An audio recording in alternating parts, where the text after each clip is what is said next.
بسم اللہ الرحمن الرحیم۔ یو ود مسٹر ہاشمی کے ساتھ آپ کو ویلکم، خوش آمدید کہتے ہیں۔ آج ہم آپ کو رشتوں میں تبدیلی کی ایپیسوڈ نمبر 8 کے بارے میں بتائیں گے،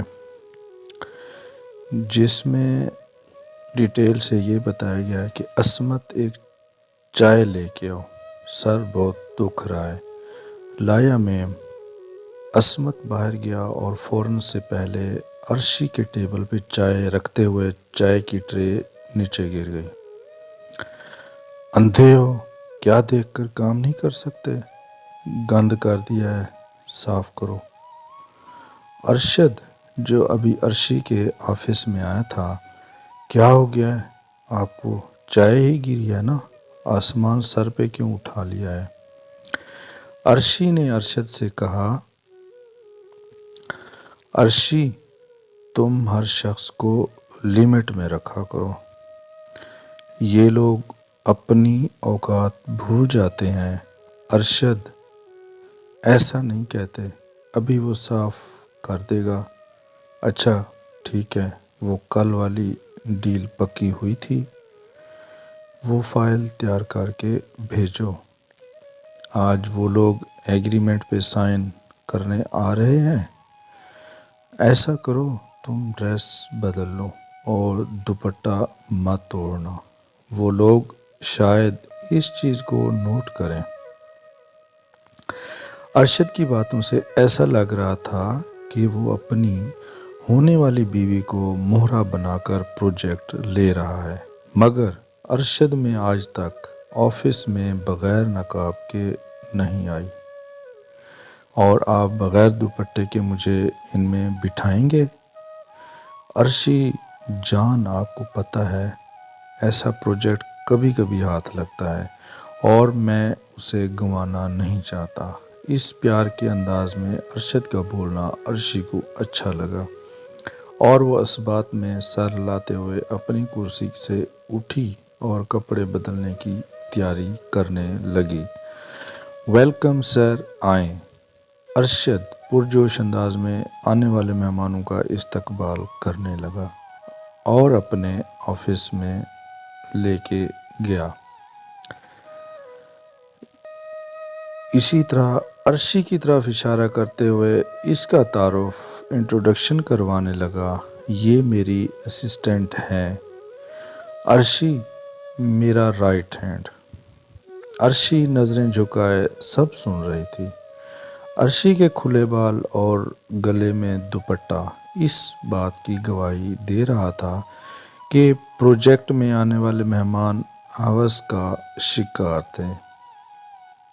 جس انداز میں مہمان عرشی کو دیکھ رہے تھے، جیسے شکاری کتے اپنا شکار دیکھتے ہیں اور موقع ملنے پر جھپٹ لیتے ہیں۔ عرشی نے ذرا سی نگاہ اٹھائی اور ارشد کا اشارہ دیکھا۔ ارشد کا اشارہ عرشی سمجھ چکی تھی۔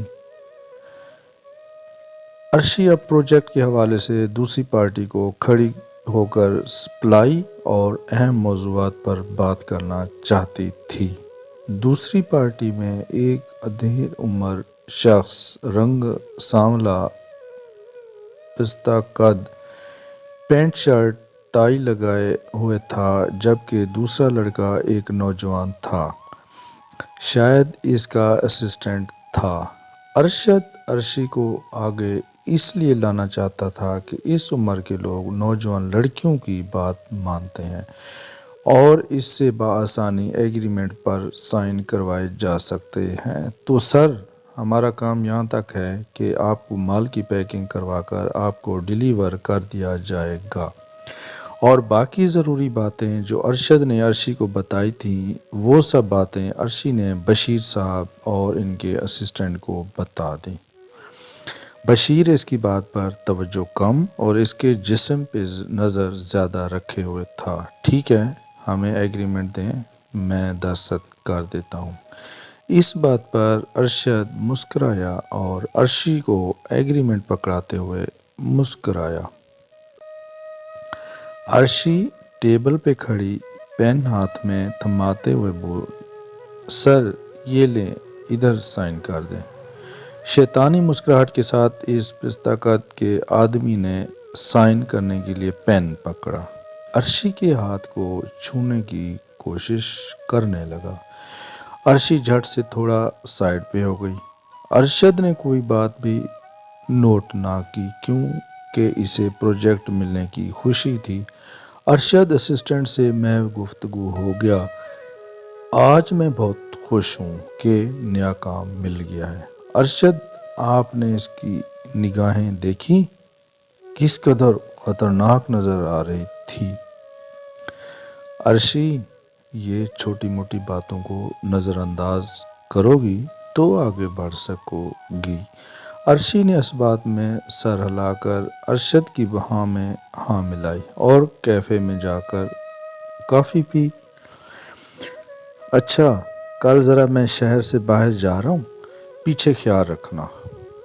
ٹھیک ہے ارشد، میں دیکھ لوں گی۔ اچھا، تمہیں کچھ چاہیے تو بتا دو، میں لے کر آؤں گا۔ ارشد عرشی کو دیکھتے ہوئے سوال کر رہا تھا۔ میری طرف دیکھو، کیا بات ہے، آج بجھی بجھی سی لگ رہی ہو۔ کچھ نہیں، بس ویسے ہی نہیں، تم بتاؤ کیا ہوا۔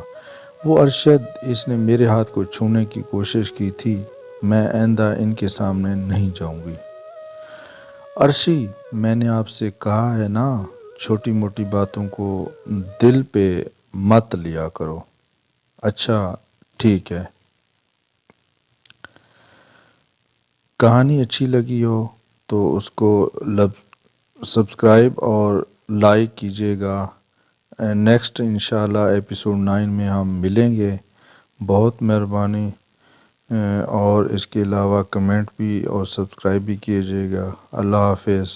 تھینک یو ویری مچ، جزاک اللہ۔